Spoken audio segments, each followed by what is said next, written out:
Trading learning സീരീസിന്റെ മൂന്നാമത്തെ എപ്പിസോഡിൽ നമ്മൾ പഠിക്കാൻ പോകുന്നത് റിസ്ക് മാനേജ്മെന്റിനെ കുറിച്ചാണ്. ട്രേഡ് ചെയ്യാൻ വേണ്ടി സ്ട്രാറ്റജി എത്ര ഇമ്പോർട്ടന്റ് ആണോ അതേപോലെ തന്നെ അല്ലെങ്കിൽ അതിലും മേലെ ഇമ്പോർട്ടന്റ് ആണ് റിസ്ക് മാനേജ്മെന്റ് എന്നൊരു കാര്യം. സോ അതെന്താണെന്ന് ഞാൻ പറഞ്ഞു തരാം. ട്രേഡിംഗിൽ നമുക്ക് എത്ര വലിയ സ്ട്രാറ്റജി ഉണ്ടെങ്കിൽ പോലും നമ്മുടെ റിസ്ക് മാനേജ്മെന്റ് പ്രോപ്പർ അല്ലെങ്കിൽ നമ്മൾ എൻഡ് ഓഫ് ദ ഡേ ആകുമ്പോഴത്തേക്കും എന്താണെങ്കിലും ലോസിലായിരിക്കും. സോ എങ്ങനെയാണ് നല്ല രീതിക്ക് റിസ്ക് മാനേജ് ചെയ്യാന്ന് ഞാൻ പറഞ്ഞു തരാം. നമുക്കിന്ന് റിസ്ക് മാനേജ്മെന്റിലെ 3 ടോപ്പിക്സ് നോക്കാം. ഒന്നാമത്തെ ടോപ്പിക് റിസ്ക് റിവാർഡ് റേഷ്യോ ആണ്. രണ്ടാമത്തെ ടോപ്പിക് വരുന്നത് ബ്രേക്ക് ഈവൻ ആണ്. മൂന്നാമത്തെ ടോപ്പിക് വരുന്നത് ട്രയലിംഗ് സ്റ്റോപ്പ് ലോസ് ആണ്. അപ്പോൾ നമുക്ക് ഫസ്റ്റ് ടോപ്പിക്കായ റിസ്ക് റിവാർഡ് റേഷ്യോയിൽ തന്നെ തുടങ്ങാം. സിമ്പിൾ ആയിട്ട് പറഞ്ഞു കഴിഞ്ഞാൽ 10 വെച്ചാൽ 20 കിട്ടണം. അല്ലെങ്കിൽ സപ്പോസ് നമ്മുടെ കയ്യിൽ ലോസ് സംഭവിക്കുകയാണെങ്കിൽ പോലും നമുക്ക് 20 കിട്ടിയതിൽ നിന്നും വെറും 10 മാത്രമേ അവിടെ നിന്ന് പോകാൻ പാടുള്ളൂ. ഇതാണ് സിമ്പിൾ ആയിട്ട് പറഞ്ഞു കഴിഞ്ഞാൽ റിസ്ക് റിവാർഡ് റേഷ്യോ. സോ ഞാൻ ഡീറ്റെയിൽ ആയിട്ട് നിങ്ങൾക്ക് പറഞ്ഞു തരാം. കോമൺലി അല്ലെങ്കിൽ മോസ്റ്റ്ലി യൂസ് ചെയ്യുന്ന കുറച്ച് റിസ്ക് റിവാർഡ് റേഷ്യോസ് ഞാൻ പറഞ്ഞുതരാം. 1:2, 1:3, 1:4 അങ്ങനെ കുറച്ചൊക്കെയാണ് കോമൺലി ആൾക്കാർ യൂസ് ചെയ്യുന്നത്. സോ ഇതിന്റെ റീസൺ എന്താ വെച്ചാൽ അല്ലെങ്കിൽ ഇതിന്റെ ബെനിഫിറ്റ് എന്താണെന്ന് വെച്ച് കഴിഞ്ഞാൽ സപ്പോസ് നമ്മളൊരു 10 ട്രേഡ്സ് എന്ന് വിചാരിക്കുക. ഈ 10 ട്രേഡ്സിൽ എന്ത് സംഭവിച്ചു? ഒരു 6 SLI, 4 TPI. നമ്മുടെ റിസ്ക് റിവാർഡ് റേഷ്യോ എത്രയാണ്? 1:2 ആണ്. അത് ഫിക്സഡ് ആണ്. അത് കുറയാൻ പാടില്ല, കൂടിയാലും കുറയാൻ പാടില്ല. അപ്പൊ നമ്മളിവിടെ റിസ്ക് ചെയ്ത് 1% ആണ്, എന്താണ് ടാർഗറ്റ് വെക്കുന്നത് 2% ആണ്. സോ നമുക്കിവിടെ 6 ലോസ് ആയി, 4 TPI ആയെങ്കിൽ പോലും ഈ 6 ലോസ് ഐ മീൻ നമുക്ക് 4 TP അല്ലേ. സോ ഈ 4 TP നമുക്ക് 2% അല്ലേ നമ്മൾ വെച്ചത്. സോ 4 × 2 8% നമ്മളവിടെ പ്രോഫിറ്റ് ബുക്ക് ചെയ്തു. പക്ഷെ നമുക്ക് 6 ലോസ് ആയെങ്കിൽ പോലും ബാക്കി 2% നമ്മൾ പ്രോഫിറ്റിലാണ്. പക്ഷെ ഓവറോൾ നോക്കുമ്പോൾ എന്താണ് അവിടെ 6 ലോസ് സംഭവിച്ചു. 4 ടാർഗറ്റ് കിട്ടിയുള്ളൂ, പക്ഷെ 6 ലോസ് സംഭവിച്ചു. പക്ഷെ നമ്മുടെ റിസ്ക് റിവാർഡ് റേഷ്യോ അവിടെ കറക്റ്റ് ആയതുകൊണ്ട് തന്നെ എന്തായി, നമ്മളവിടെ എൻഡ് ഓഫ് ദ ഡേ പ്രോഫിറ്റിൽ എൻഡ് ചെയ്തു. ഇപ്പോൾ നിങ്ങളുടെ കയ്യിൽ ഒരു 1000 രൂപ ഉണ്ടെന്ന് വിചാരിക്കുക. സോ നിങ്ങൾ ട്രേഡ് ചെയ്യാൻ യൂസ് ചെയ്യുന്ന 1000 രൂപ അതിൽ എന്ത് ചെയ്തു? 10 രൂപയാണ് നിങ്ങൾ റിസ്ക് വെക്കുന്നത്, 20 രൂപയാണ് നിങ്ങൾ പ്രോഫിറ്റ് വെക്കുന്നത്. പോയി കഴിഞ്ഞാൽ നിങ്ങളുടെ അതിന് 10 പോകാൻ പാടുള്ളൂ. കിട്ടിയാൽ നിങ്ങൾക്ക് എന്ത് ചെയ്യണം? ടാർഗറ്റ് ആണെങ്കിൽ നിങ്ങൾക്ക് 20 കിട്ടണം. അപ്പോൾ നിങ്ങൾ അതിൽ നിന്ന് ഒരു 10 ട്രേഡ് എടുത്ത് വിചാരിക്കുക. ഈ 10 ട്രേഡിൽ എന്ത് സംഭവിച്ചു? 6 സ്റ്റോപ്പ് ലോസ് ഐ മീൻ 60 രൂപ നിങ്ങളുടെ കയ്യിൽ നിന്ന് പോയി. പക്ഷെ 4 നിങ്ങൾക്ക് TP, അപ്പോൾ നിങ്ങൾക്ക് 20 വെച്ചിട്ട് 80 രൂപ നിങ്ങൾക്ക് കിട്ടി. സോ ഇത്രയ്ക്കും സ്റ്റോപ്പ് ലോസ് അടിച്ചിട്ടും I mean 4 TP 6 stop loss 4 TP കിട്ടുള്ളൂ. എന്നിട്ട് പോലും നിങ്ങളുടെ റിസ്ക് റിവാർഡ് അവിടെ പ്രോപ്പർ ആയതുകൊണ്ട് മാത്രം എന്ത് സംഭവിച്ചു? എൻഡ് ഓഫ് ദ ഡേ ആയപ്പോൾ നിങ്ങൾ 20 രൂപ പ്രോഫിറ്റിലാണ്.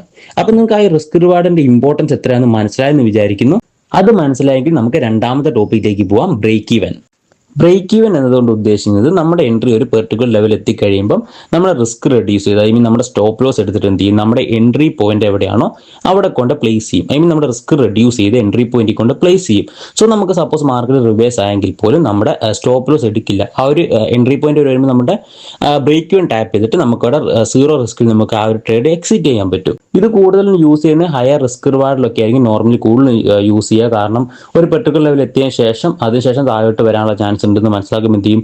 ചില പാർസൽ ബുക്ക് ചെയ്യും. പാർസൽ എന്നിട്ട് നമ്മളൊരു പെർട്ടിക്കുലർ ഒരു 10% അല്ലെങ്കിൽ 20% ബുക്ക് ചെയ്ത ശേഷം ബ്രേക്ക് ഈവൻ കൊണ്ടുവെക്കും. അതിനുശേഷം ബ്രേക്ക് ഈവൻ ഹിറ്റ് ചെയ്യുകയാണെങ്കിൽ അവിടെ ചെറിയ സ്ലൈറ്റ് പ്രോഫിറ്റ് ലെവൽ ഇറങ്ങും. ഇല്ലാത്ത പക്ഷം ചില എന്ത് ചെയ്യും? നോർമലി ഒരു പെർട്ടിക്കുലർ ലെവൽ എത്തുമ്പോഴത്തേക്കും ബ്രേക്ക് ഈവൻ കൊണ്ട് സെറ്റ് ചെയ്ത് വെക്കും. അതിന് സ്റ്റോപ്പ് ലോസ് എടുത്തിട്ട് എന്ത് ചെയ്യും? എൻട്രി പോയിന്റ് സെറ്റ് ചെയ്ത് വെക്കും. സോ സപ്പോസ് റിവേഴ്സ് ആയി മാർക്കറ്റ് എങ്കിൽ അവർ ആ ഒരു ബ്രേക്ക് ഈവൻ ടാപ്പ് ചെയ്തിട്ട് അവിടെ 0 ലോസും ഇല്ല പ്രോഫിറ്റും ഇല്ല, അങ്ങനെ ഒരു ഇതിൽ ആ ഒരു ട്രേഡിനെ എക്സിറ്റ് ചെയ്യും.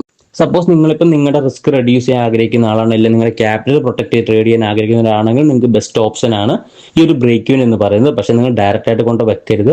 കൃത്യമായി നിങ്ങളുടെ സ്ട്രാറ്റജി എങ്ങനെയാണ് വർക്ക് ആകുന്നത്, ഏത് ലെവലിൽ നിന്നാണ് റിവേഴ്സ് ആകാൻ ചാൻസ് ഉള്ള അങ്ങനെ എല്ലാ കാര്യങ്ങളും ഡീറ്റെയിൽ ആയിട്ട് നിങ്ങൾ ബാക്ക് ടെസ്റ്റോ അല്ലെങ്കിൽ ലൈവ് ടെസ്റ്റോ ഒക്കെ ചെയ്ത ശേഷം നിങ്ങൾക്ക് കൃത്യമായ പ്രോപ്പർ ഒരു നോളജ് വേണം അതിനെക്കുറിച്ച്. അതിനുശേഷം മാത്രമേ നിങ്ങൾ ബ്രേക്ക് ഈവനൊക്കെ സെറ്റ് ചെയ്യാൻ പാടുള്ളൂ. ഇല്ലെങ്കിൽ ചിലപ്പോൾ നിങ്ങളുടെ എൻട്രി ചിലപ്പം ബ്രേക്ക് ഈവൻ അടിച്ച ശേഷം ടാർഗറ്റ് പോകും, അല്ലെങ്കിൽ പെട്ടെന്ന് തന്നെ ബ്രേക്ക് ഈവൻ ഹിറ്റ് അങ്ങനെയൊക്കെ സംഭവിക്കും. സോ കൃത്യമായ നോളജ് അത് ഉണ്ടാക്കിയതിനു ശേഷം മാത്രം എന്ത് ചെയ്യുക? ബ്രേക്ക് ഈവൻ എന്നൊരു കൺസെപ്റ്റിലോട്ട് പോവുക. നെക്സ്റ്റ് പറയാൻ പോകുന്നത് നമ്മുടെ മൂന്നാമത്തതും ഈ ഒരു വീഡിയോയിൽ അവസാനത്തെ ടോപ്പിക്കുമായ trailing stop loss. Trailing stop loss കൊണ്ട് ഉദ്ദേശിക്കുന്നത് ബ്രേക്ക് ഈവൻ പോലെ തന്നെയാണ്, പക്ഷേ ബ്രേക്ക് ഈവൻ അല്ല. കാരണം നമ്മൾ എന്ത് ചെയ്യും? ഒരു പെർട്ടിക്കുലർ ലെവൽ എത്തുമ്പോൾ നമ്മുടെ സ്റ്റോപ്പ് ലോസ് ട്രയൽ ചെയ്തുകൊണ്ടിരിക്കും. സപ്പോസ് ഇപ്പോൾ ഒരു ബൈ എൻട്രി നമ്മൾ എടുക്കുന്നത് വിചാരിക്കുക. നമ്മളൊരു പെർട്ടിക്കുലർ ലെവൽ എത്തി. സോ നമ്മൾ എന്ത് ചെയ്യും? നമ്മുടെ റിസ്ക് കുറച്ച് റെഡ്യൂസ് ചെയ്തിട്ട് ഒരു പകുതി കൊണ്ടുവെക്കും. അതിനുശേഷം പിന്നെ ഒരു ലെവലിലോട്ട് മാർക്കറ്റ് അപ്പായി ഐ മീൻ മുകളിലോട്ട് ബൈ ആണ് നമ്മൾ എടുക്കുന്നത്.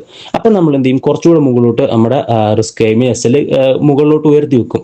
അതേപോലെ മുകളിലോട്ട് പോകുന്നതോറും നമ്മൾ എന്ത് ചെയ്യും? ഒരു 0.5% കൊണ്ടുവെക്കും, അല്ലെ 1% കൊണ്ടുവെക്കും. അങ്ങനെ നമ്മുടെ റിസ്കിനെ നമ്മൾ ഐ മീൻ നമ്മൾ പ്രോഫിറ്റ് ബുക്ക് ചെയ്ത് മുകളിലോട്ട് പോകും തോറും നമ്മൾ എന്ത് ചെയ്യും? നമ്മുടെ സ്റ്റോപ്പ് ലോസ് ട്രയൽ ചെയ്ത് മുകളിലോട്ട് കൊണ്ടുപോയി അങ്ങനെ ഒരു മെത്തേഡിനെയാണ് നമ്മൾ ട്രയലിംഗ് സ്റ്റോപ്പ് ലോസ് എന്ന് വിളിക്കുന്നത്. ഇതിന്റെ അഡ്വാൻറ്റേജ് എന്താണെന്ന് വെച്ച് കഴിഞ്ഞാൽ നമുക്ക് ലോസുകൾ അവിടെ വളരെ കുറവായിരിക്കും. നമ്മുടെ ഇപ്പം ട്രേഡിംഗ് അക്കൗണ്ടിലാണെങ്കിൽ പോലും ലോസുകൾ കാണിക്കാനുള്ള ചാൻസ് വളരെ കുറവായിരിക്കും. കാരണം നമ്മൾ ഈ മുകളിലോട്ട് റൈൽ ചെയ്യും തോറും നമുക്ക് അവിടെ SL കുറയാനുള്ള ചാൻസ് വളരെ കൂടുതലാണ്. ഓക്കെ, അപ്പോൾ നമ്മൾ കിട്ടുന്ന പ്രോഫിറ്റ് നമുക്ക് എൻഡ് ചെയ്യാൻ പറ്റും. ഐ മീൻ ഇപ്പോൾ ഒരു 2% ആ പൈസ നമ്മൾ എന്ത് ചെയ്തു, 1% കൊണ്ട് ട്രയലിംഗ് സ്റ്റോപ്പ് ലോസ് കീപ്പ് ചെയ്തു. അപ്പോൾ മാർക്കറ്റ് റിവേഴ്സ് ആയെങ്കിൽ നമുക്ക് എന്ത് ചെയ്യാം, SL ബ്രേക്കിന് ആകാണ്ട് നമുക്ക് ആ ഒരു 1% ബുക്ക് ചെയ്ത് ഇറങ്ങാം. അതേപോലെ സപ്പോസ് ഇപ്പോൾ അതൊരു 2% 3% ആയി നമ്മൾ 2% കൊണ്ടുവച്ചു. അപ്പോൾ അതേപോലെ നമുക്ക് എന്ത് ചെയ്യാം, റിവേഴ്സ് ആയെങ്കിൽ പോയി നമുക്ക് ആ 2% ബുക്ക് ചെയ്തിട്ട് ഇറങ്ങാം. ഇല്ലാത്ത പക്ഷേ എന്ത് സംഭവിക്കും, ഒന്നെങ്കിൽ SL എടുക്കും അല്ലെങ്കിൽ ബ്രേക്കിന് എടുക്കും. സോ നമുക്ക് അതൊന്നും ഇല്ലാണ്ട് ആ ഒരു 2% മാത്രം ബുക്ക് ചെയ്ത് ഇറങ്ങാൻ പറ്റും ഈ ഒരു ട്രയലിംഗ് സ്റ്റോപ്പ് ലോസിലൂടെ. അപ്പോൾ നിങ്ങൾക്ക് ഈ ഒരു റിസ്ക് മാനേജ്മെന്റിലെ 3 ടോപ്പിക്സ് മനസ്സിലായെന്ന് വിചാരിക്കുന്നു.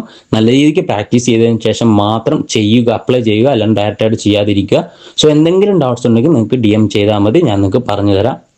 അതേപോലെ തന്നെ നമുക്കൊരു വാട്സപ്പ് കമ്മ്യൂണിറ്റി ഉണ്ട്, ഫ്രീ ആയിട്ടുള്ള കമ്മ്യൂണിറ്റിയാണ്. സോ ആർക്ക് വേണമെങ്കിൽ ജോയിൻ ചെയ്യാം. അതേപോലെ തന്നെ നമ്മുടെ എടുക്കുന്ന ട്രേഡ്സും അപ്ഡേറ്റ്സ് ഒക്കെ നമ്മൾ അതിൽ അപ്ഡേറ്റ് ചെയ്യുന്നതായിരിക്കും. ലിങ്ക് ഞാൻ ഈ ഒരു വീഡിയോന്റെ ഡിസ്ക്രിപ്ഷനിൽ കൊടുത്തേക്കാം. അതേപോലെ അല്ലെങ്കിൽ എൻ്റെ അക്കൗണ്ടിന്റെ ബയോയിലും ഉണ്ടാവും. സോ ജസ്റ്റ് ചെക്ക്ഔട്ട് ചെയ്യാവുന്നതാണ് നിങ്ങൾക്ക്. സോ നമ്മുടെ നെക്സ്റ്റ് ടോപ്പിക്കോട് കൂടെ 4ാമത്തെ വീഡിയോയുടെ കൂടെ നമ്മുടെ ഈ ഒരു സീരീസ് ഇവിടെ എൻഡ് ചെയ്യുന്നതായിരിക്കും. എല്ലാവർക്കും മനസ്സിലായെന്ന് വിചാരിക്കുന്നു. അഭിപ്രായങ്ങൾ പറയുക. അപ്പോൾ നെക്സ്റ്റ് വീഡിയോ ആയിട്ട് കാണുന്നവരെ ബൈ.